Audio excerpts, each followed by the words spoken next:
What's up, YouTube? It's Car Ninja coming at you with a quick update. We got the PWK 24 clone carb on there. I guess it's like a Mikuni style clone, but it performs, let me tell you.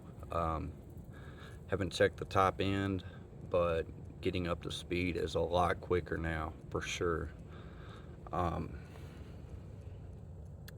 Haven't got it all the way dialed in. I raised the clip on the needle to the topmost position this morning, and it's got better response on takeoff.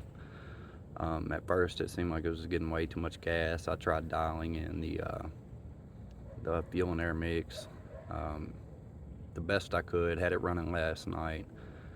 Read up on some of the reviews, and everyone was like, if you're putting this on a 196 Lifeman motor or something similar, go ahead and put the needle clip to the top position and it'll run fine. And I did, and that was the results I got. It ran fine.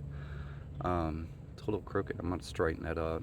Actually got knocked off when I let a buddy ride it last night, but yeah, here we are. If you're thinking about getting one, I paid $51, I think, on Amazon. Not bad. I'd recommend it. I'm actually thinking about going ahead and getting one more for my other B200.